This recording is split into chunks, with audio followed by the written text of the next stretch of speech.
Hoy es prácticamente la última clase de nuestra historia de la Iglesia partiendo de la vida de nuestros papas. Hoy analizaremos a Benedicto XVI como el primer papa nombrado en el siglo XXI. Él fue nombrado el 18 de abril del año 2005.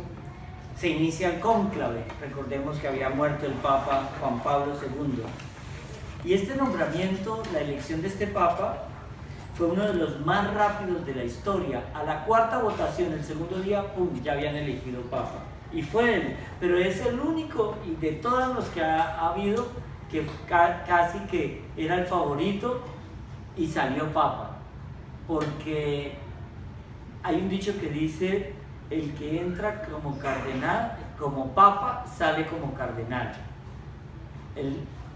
Los cónclaves normalmente es el favorito que entra para ser papa, sigue siendo cardenal, y el menos que se lo imagina la gente, sale como papa. Y en él se rompió esa tradición. Joseph Ratzinger fue nombrado curiosamente el día de San León IX, el último papa alemán que había sido nombrado hace como unos 500 años antes. Conocido por haber introducido el mayor número de reformas en la Iglesia durante un pontificado. Ese fue León IX, el papa alemán anterior, muchos cientos de años a él. Ratzinger fue la mano derecha de Juan Pablo II durante todos sus últimos años, pero para muchos era el cerebro detrás del trono. Juan Pablo tenía el carisma, pero el cerebro era Ratzinger, era Benedicto XVI. Tengamos en cuenta que fue un hombre, o es un hombre muy prolífico, un teólogo de los mejores que ha producido la historia de la Iglesia, sobre todo en los últimos tiempos. Era un hombre supremamente preparado. ¿Se acuerdan que la vez pasada hablábamos de un papa, que los papas de este siglo XX y XXI eran unos papas que de alguna manera se caracterizaban por su preparación e inteligencia? Y este papa no fue la elección. Para algunos, Benedicto XVI es un absoluto políglota. Él habla perfectamente 8 idiomas y se defiende muy bien en otros 4. Él, en 1986, el Papa Juan Pablo II le encarga la redacción del nuevo catecismo de la Iglesia Católica. Y 6 años después, él aparece con este catecismo totalmente hecho, que es si ustedes quieren saber y no hacer preguntas idiotas al cura, leanse este libro. Por ejemplo, cuando llegan a la iglesia, a las parejitas, yo quiero que mi testigo de matrimonio sea mi amiga que es budista. ¿Cómo voy a llamar yo de testigo de un sacramento católico, apostólico y romano a una budista? ¿Cómo? Entonces, no, es que yo quiero que el padrino de mi hijo sea fulanita de tal que es gnóstica y es maestra de yoga. ¿Cómo le dice uno a la gente que eso no tiene lógica?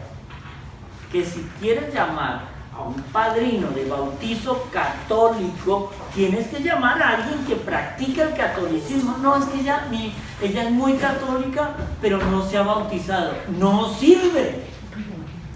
No sirve. Yo soy testigo de algo que yo soy. Quiero ser maestro de algo que yo conozco, pero ¿cómo puedo yo enseñar algo que no conozco? Es prácticamente imposible. Vamos a hacer una pausa. Entonces, él sale con este catecismo, que el catecismo nos aclara mucho qué es lo que es la Iglesia, cómo debe funcionar la Iglesia. Por ejemplo, cómo debe ser nuestra fe, qué son los sacramentos, cómo se siguen los sacramentos, quién puede ser cura, quién puede ser obispo, cómo se nombra un papa. Todo eso está nombrado ahí. Entonces ahí entendemos nosotros muchas cosas, porque papa puede ser cualquiera, no es necesario ser cura para ser papa. Y entonces Eso lo entendemos nosotros desde el punto de vista de cómo se estructura la iglesia en esa perfección, pero para hacer ese catecismo había que poner al frente a un tipo tan preparado como Benedicto XVI. Cuando él es nombrado, y él empieza ese catecismo a hacerlo en 1986, tarda 6 años, y en 1992 se da a conocer esto con una constitución apostólica que se va a llamar Fidei Depositorum. ¿Esto qué quiere decir? Como el depositario de la fe en latín. Esto viene después de que su elección, cuando él es elegido, ten en cuenta que este catecismo lo hizo él durante el pontificado de Juan Pablo II, pero su elección generó críticas. Miren esto: Benedicto XVI participó en el Concilio Vaticano II, o sea, en ese concilio que reformó toda la iglesia que vivimos hoy, que lanzó Juan XXIII y que terminó Pablo VI entre el 61 y 65 más o menos. Y en ese momento él era un joven teólogo que participó en el concilio y era considerado extremadamente liberal. Benedicto XVI, en ese momento, extremadamente liberal. ¿Por qué? Porque él ahí quería proponer cosas sobre el celibato de los sacerdotes, sobre las mujeres, qué papel juegan las mujeres en la iglesia, y entonces era considerado como algo supremamente liberal. Pero sus críticos, cuando él llega, lo llaman un neoconservador y creían que por su firmeza iba a endurecer la iglesia. O sea, ustedes saben el chiste de el hombre, la mujer y el burro. Mira, una vez iba una pareja caminando con un burro al lado. Entonces, primero él llega y se monta en el burro. Crítica de la gente: uy, qué tipo tan desalmado, ve a su pobre mujer caminando y él en el burro. Él se baja y sube a la mujer al burro. Uy, no, esto es el colmo. ¿Cómo es posible que esta mujer, que es más joven que él, haga que ese viejito camine? Entonces baja la mujer y deja al burro solo. ¡Qué brutos son ese par de viejos! Caminan y ninguno usa el burro. Entonces se montan los dos en el burro y dicen: esto es abuso animal, 2 en un burro. Haga lo que haga, la gente siempre lo va a criticar. Eso le pasó a Benedicto XVI. Y entonces creían que él iba a endurecer mucho la iglesia. Y de hecho, después de que creían que él iba a ser tan duro, solamente él firmó una excomunión, que fue contra el arzobispo Lefebvre. Pero es que era obvio lo que estaba diciendo Lefebvre.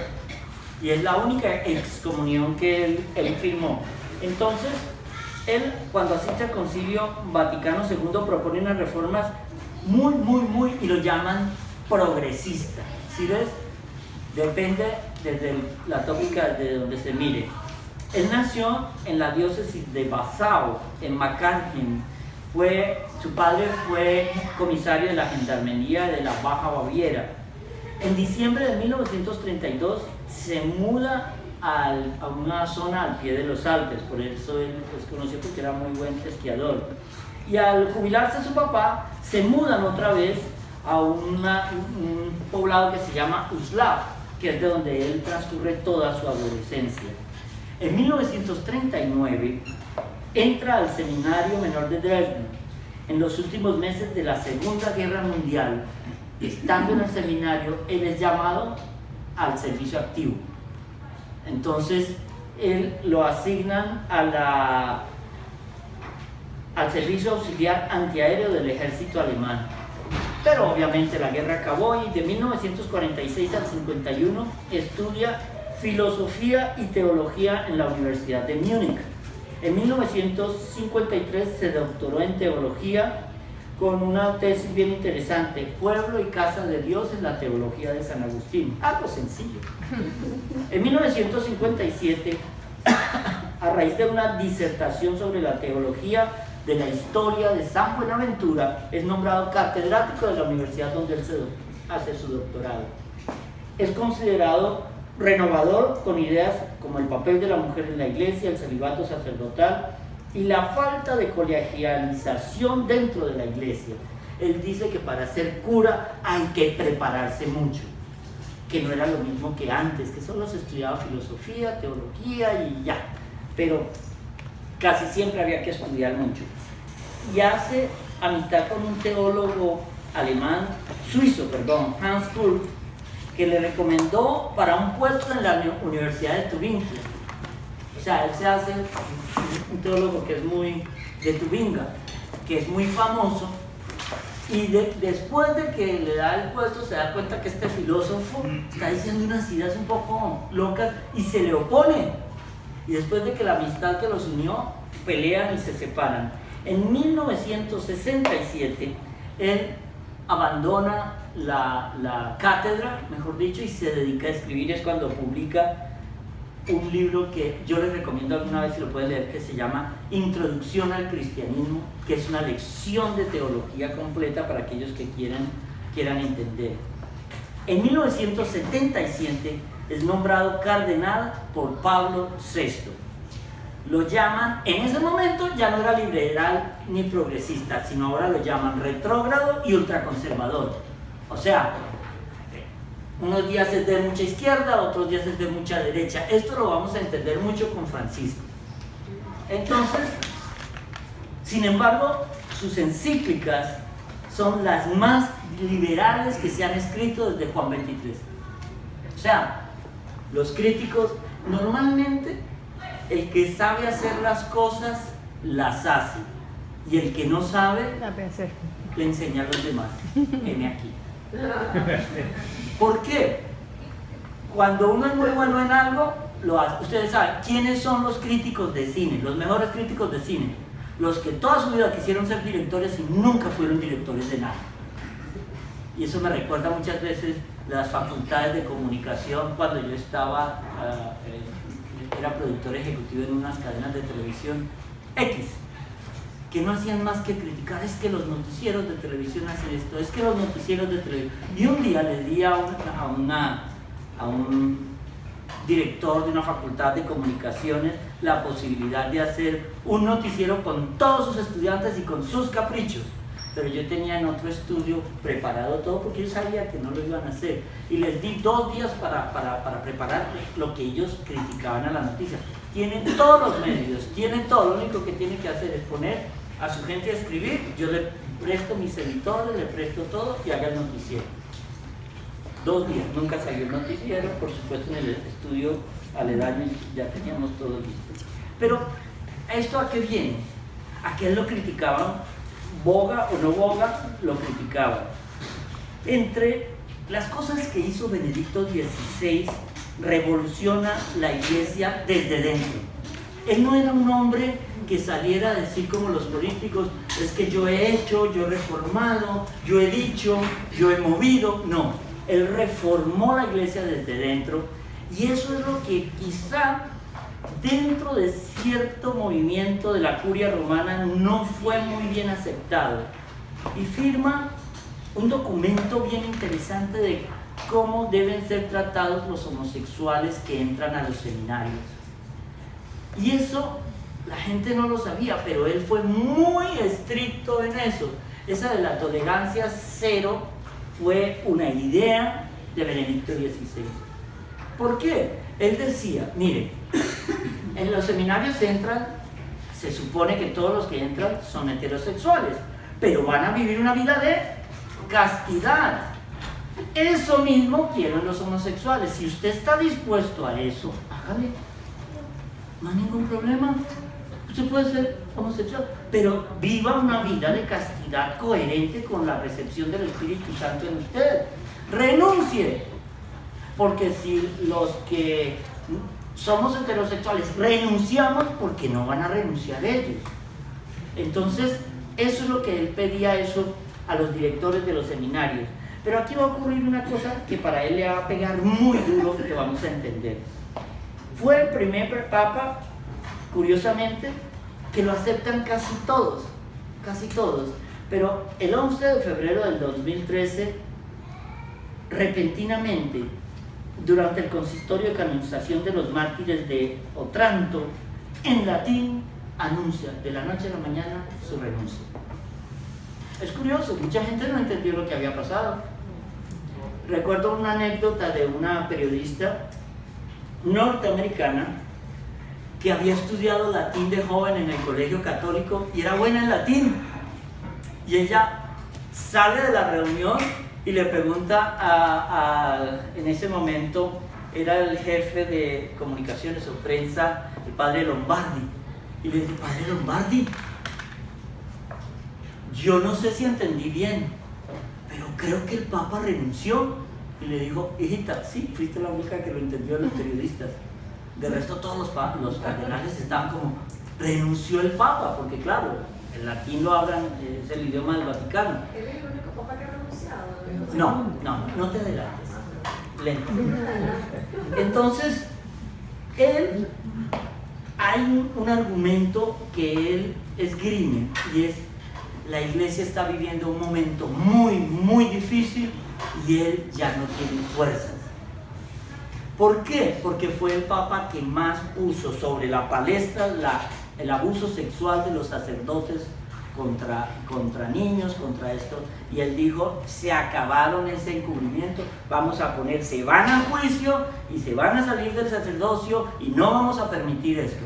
Y él pone eso así. Entonces, un tipo que saca toda la podredumbre que había, la pone sobre la mesa, luego lo critican de que protegió a los pederastas.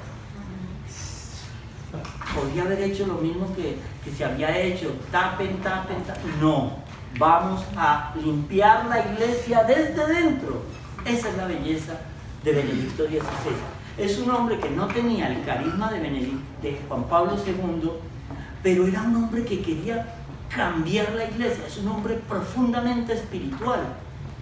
Y él en su renuncia anuncia que él se va a vivir la oración como soñó vivirla al comienzo de su sacerdocio.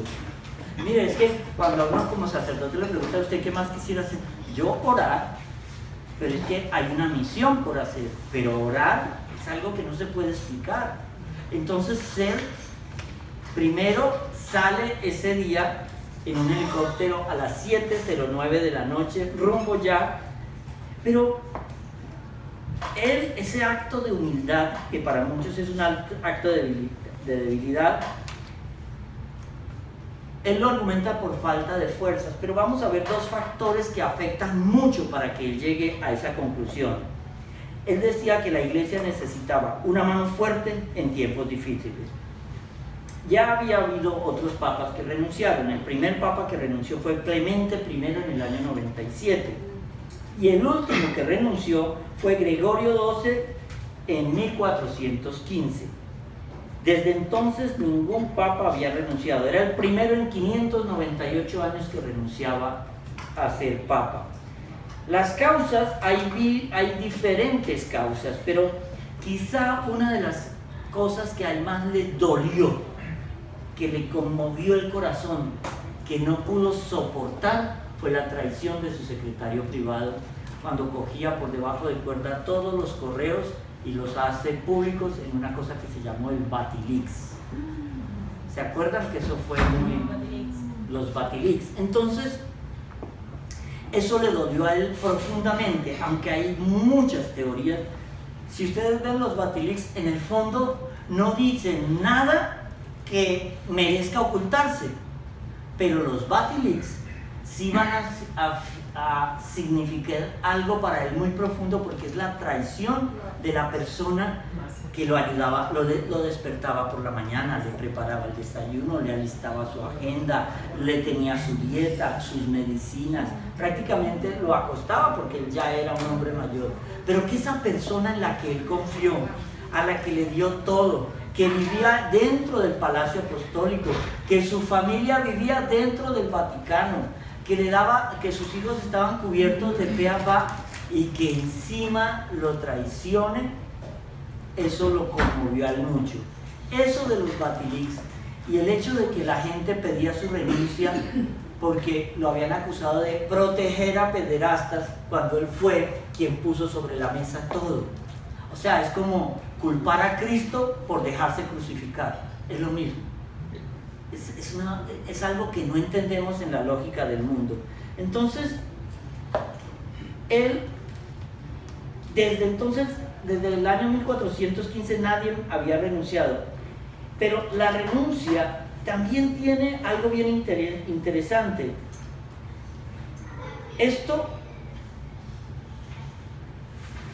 viene acompañado a algo que para algunos expertos, no para todos, fue promovido de alguna manera a raíz de que él se sentía, y lo dijo alguna vez en el Observatorio Romano, que se sentía como una oveja en medio de lobos. Hay un vaticanista muy conocido que argumenta algo que tiene de alguna manera una razón, y es cuando él se da cuenta que no quiere llegar al estado a que llegó Pablo VI, en lo cual él era como un entecito viejo y la iglesia era llevada por otros cardenales, o como Juan Pablo II al final, y entonces él se da cuenta que no quería que le aplicaran ese dicho de que reinaba pero no gobernaba, y se da cuenta cuando estalla esa guerra entre dos cardenales que van a ser el cardenal Bertoni y el cardenal, creo que es Somalo. Entonces, esa guerra a él lo confunden mucho, y el cardenal español Julián Herranz, que estuvo al frente de las investigaciones de los Batilix para descubrir cuál fue el grupo que traicionó al Papa y cómo chantajearon a su secretario privado para que pasara eso a la prensa, le entrega el dossier de la investigación, y ese dossier es lo que forma, ¿te acuerdas el eslogan que hablábamos en una clase pasada, que en el Vaticano todo lo que no es santo es secreto? Él lo aplica aquí y dice, él recibe ese dossier, y es ese dossier prácticamente para muchos expertos, porque eso no lo sabremos sino cuando todos estemos en el cielo, el que lo lleva como a esa profunda discernimiento de saber que él no quiere estar como un ente de figurín en el Vaticano, y sencillamente en un acto de humildad y valentía renuncia. Alguien decía de alguna manera, y esto fue un análisis muy interesante en aquella época, que si él moría, él nunca podía decir a quién quería que lo sucediera. De alguna manera, todo el mundo sabía que a la muerte, es el único papado que a la muerte de Juan Pablo II, todo el mundo dentro del Vaticano sabía que el papa a nombrar era Joseph Ratzinger, porque era la mano derecha y era el hombre, el cerebro de todo el movimiento de Juan Pablo II. Pero a la muerte de Juan Pablo II, él no quería vivir lo mismo, y él se da cuenta, si yo muero, y con todo esto que viene la iglesia, yo no puedo decir a quién quiero que me suceda, pero si renuncio por debajo de cuerda, sí puedo decir a quién no quiero. Y él renuncia. Y entonces ahí es cuando... ¿A quien no quiere o a quien quiere? Al que no quiere. Al que no quiere. Al que no quiere. Pero recordemos una cosa. Él prohibió publicar el informe de los Batilix, y es cuando su salud empezó a deteriorarse por unos problemas del corazón. La dimisión se hizo efectiva el 28 de febrero del 2003, y donde él, ¿se acuerdan esa imagen? Los que habían visto la televisión, él se va del Vaticano en un helicóptero rumbo a Castel Gandolfo, porque estaban reformando el monasterio donde él iba a vivir. Detrás, aquí queda la Basílica de San Pedro, aquí queda al lado derecho queda el monasterio donde él va a vivir, y atrás queda un observatorio bien interesante que alguna vez hablamos de eso. Él abandona el Vaticano a las 5 p.m. y dirigió sus últimas palabras como papa desde el balcón de Castel Gandolfo, la casa de veraneo de los papas. Desde entonces recibe el nombre de Pontífice Emérito, pero él se fue siempre con el dolor en el alma de que su secretario, Paolo Gabriele, lo traicionó. la guerra que él descubre es la guerra entre Sodano y Bertone, dos cardenales que eran dos corrientes bien opuestas dentro del Vaticano. Y cuando viene el cónclave, para muchos uno iba o era Sodano o era Bertone, pero aquí viene una cosa, se retira y empieza otro cónclave en el año que con Paola nos tocó transmitirlo en Telemundo en aquella época. En ese momento, cuando muere Juan Pablo II, en el cónclave que va a elegir a Benedicto, había 117 cardenales menores de 80 años, lo cual los hace elegibles y los hace electores, para ser papa. Y él, en esa oportunidad, hay un cardenal que logra obtener 40 de los 77 votos, quedando en el segundo lugar. En el primer lugar queda Benedicto XVI. Pero en la siguiente votación, ese cardenal que tenía 40 votos, eso es un rumor, tú sabes que lo que ocurre dentro de un conclave es secreto, pero hay alguno que se va de más. Entonces, dicen que él le pidió a todos los otros cardenales que no votaran más por él, que eligieran a Benedicto. Ese cardenal fue Jorge Mario Bergoglio. Y él, cuando viene esta elección, logra en un instante, creo que era en la cuarta votación, ya lo digo, no me acuerdo, logra que lo elijan, casi que él quedó de segundo lugar en ese momento y ahora queda en primer lugar. Y es cuando él es nombrado el 13 de marzo del año 2013 a las 7:06 p.m. Es la famosa anuncio: Habemus Papam Cardenal Bergoglio Francisco. Pero es el primer papa americano de la historia, es el primero que pertenece a los jesuitas y elige el nombre de Francisco por varias razones. Porque en un honor a San Francisco de Asís, por su elección por los pobres, por su elección por el cuidado de la naturaleza y sobre todo porque era un hombre de paz. Y esos fueron los tres pilares que él ha desarrollado desde que es pontífice: pobreza, paz y el cuidado de la naturaleza. Bergoglio nació el 17 de diciembre de 1936 en Buenos Aires, de una familia muy modesta.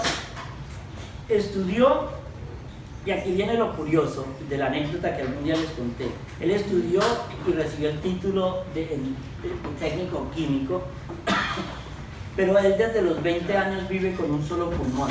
A él le tuvieron que extirpar un pulmón. A los 21 entra al seminario.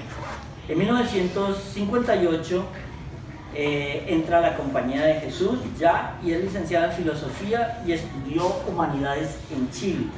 Fue profesor de psicología y literatura en Santa Fe, en Argentina, y es ordenado en 1969. Es ordenado en ese momento provincial durante la dictadura militar de Argentina, ordenado en el 69, provincial de la Compañía de Jesús, durante la dictadura militar argentina. Y es por eso que lo culpan de ser de extrema derecha y de ser cómplice de los dictadores. Entonces, él obtuvo su doctorado en Alemania, o sea, otro de sus doctorados en Alemania. Es consagrado obispo en 1992 como uno de los 4 obispos auxiliares de Buenos Aires, y en 1998 es nombrado arzobispo de Buenos Aires. El Papa Juan Pablo II lo nombró cardenal en el año 2001 y lo nombra cardenal primado de Argentina. El Papa Francisco es un hombre supremamente culto. También, como todos los papas, hablan 8, 10, 12 idiomas. Es un hombre que le encanta la literatura, es un hombre amante de Jorge Luis Borges, es un hombre amante de la ópera, y eso también lo lleva de alguna manera a que se interese mucho por las artes. ¿Qué tiene en cuenta un papa para ordenar a un obispo cardenal o un Su trabajo. Su trabajo. Su trabajo, lo que ha hecho. Primero es un párroco, luego lo nombran en diferentes actividades, luego lo eligen entre todos los otros sacerdotes, se lo proponen al Papa como obispo, luego ese obispo entra a ser cardenal. Un sacerdote puede ser cardenal sin ser obispo, y un obispo puede ser obispo. ¿Y eso se hacen en las reuniones que tienen? Eso lo hacen en el Vaticano, ese no es tu problema. No. Digo, ¿cómo le llega la información al Papa? Todo. Lo más mínimo le llega. Estas páginas de las hijas del cura, manual para enamorarse, ya seguro que el Papa está chequeando. Entonces, el primado de Argentina, él durante como cuando era arzobispo y cardenal, hizo algo que revolucionó mucho. En Buenos Aires, la noche, cuando se besa en Semana Santa los pies a los apóstoles, y él puso un día a 12 enfermos de SIDA, al cual todo el mundo los rechazaba, y él decidió besarle los pies a todos los enfermos de SIDA. Y en otra oportunidad, dentro de besar los pies, puso a mujeres que habían pertenecido de alguna manera a sus movimientos religiosos, lo cual causó un escándalo y todo, es la mojigatería. Malo porque bogas y malo porque no bogas. Entonces, él criticó fuertemente la economía salvaje del mercado, ese capitalismo salvaje lo criticó siempre. Y por eso, ¿se acuerdan que hace unos años lo habían nombrado de extrema derecha? Por haber criticado la economía de mercado tan vehementemente, entonces ahora le dijeron que era de izquierdas. O sea, nunca está contento. Se opuso al matrimonio homosexual y, por supuesto, se opuso a que los homosexuales adoptaran niños. Y una de las cosas más interesantes de esto, la guerra entre los Kirchner y él fue brutal. Por eso cuando él no nombra al Papa, o sea, Cristina Kirchner convulsiona y se tira al suelo. ¿Por qué? Porque él nunca le tragó cuento. Él sabía, o sea, ¿qué hace una mujer pidiéndole al mundo? Oh, arrepiéntanse cuando tengo apartamentos de millones de dólares aquí en Miami, en Brooklyn. Hay que hacer austeridad, pero ¿de dónde ha sacado la señora tanto dinero? Entonces era lo que él le criticaba. Entonces por eso él, cuando llega a ser papa, dice, quiero una iglesia en contacto con el pueblo. Quiero una iglesia austera y simple. Y hay que renovar la antropología desde el interior de la iglesia para que sea lo que él dijo, una iglesia que sea para los pobres y cuyo centro sea el pobre. Por eso quiero a mis sacerdotes que huelan a oveja. Hasta ahora no sé a qué huele la oveja, pero bueno. Y lo que define es una cristiandad con una identidad clara. Él quiere que el cristiano sepa qué es. Por eso estas clasecitas. Por eso es que él nos invita a leer la Biblia mucho. Porque quiere que tengamos una identidad, que no nos dejemos nosotros engañar porque viene alguien con una Biblia debajo del brazo y nos dicen Romanos 8 dice. Ok, pues sí, eso es lo que el Señor no quiere, pero se queda aquí en una parte bien interesante. Él se va a vivir a la casa Santa Marta, pero se va a vivir a la casa Santa Marta. La gente dice, no, que era un acto de humildad. No, lo que pasa es que si él se queda en el Palacio Apostólico, él se queda aislado. Y él quería saber cómo se mueve la curia romana, porque ahí vienen sacerdotes de todo el mundo, visitan. Y en la casa Santa Clara no hay una mesa, ni hay un sitio. No, el Papa un día come con las monjitas de allá, otro día come con unos curas de Nigeria, otro día se mete. ¿Sí ves? Quería oír, la única manera que él podía oír cómo va la iglesia era Casa Santa Marta. Y entonces, si no estoy mal, está en la habitación 202 del segundo piso de Casa Santa Marta, me han contado. Entonces, ¿cómo? Sí, mucha novela. Entonces, Pero para bien. lo que viene ahora es bien importante. El Papa ha pedido mucha oración porque ahora se viene un sínodo, se llama el Sínodo del Amazonas, que tiene unos puntos bastante interesantes que hay que mirar con lupa. Y son unos puntos que él ha pedido mucha oración a todos los católicos del mundo para ver qué es lo que se va a discutir, qué va a salir de ese sínodo.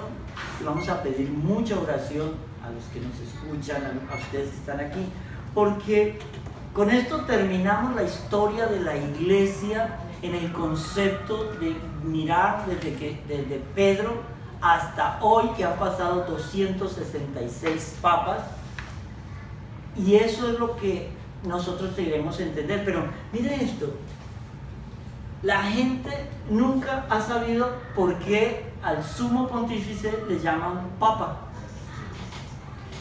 y nunca nadie sabe, le dicen papa, pero no tiene que ser nada con el concepto de papá, no tiene nada que ver con eso. Era una especie de acrónimo: Petri Apostoli Potestarem Accipiens. Petre, P, Apostoli, A, Potestatem, P, Accipiens, A, que significa que es como la potestad que le regala Dios a Pedro como apóstol. Es decir, traduce algo así como tutor, guía o padre. Eso es lo que significa papa: tutor, guía o padre. Y la primera vez que se vio esa característica se encontró en las catacumbas de San Calixto, donde al sumo pontífice le dicen papa. Antes llamaban papa a los obispos, por eso hay mucho obispo de Oriente que le dicen papa, pero nunca fue papa, sino era porque era tutor, era guía y era un padre para los pobres. Pero la palabra papa no tiene que saber, no tiene como ese sinónimo con la palabra que nosotros usamos para padre. Y con esto terminamos por hoy. La semana entrante, cómo vamos a hacer, cómo se elige un papa y cuál es la iglesia que nos espera en el futuro. Amén.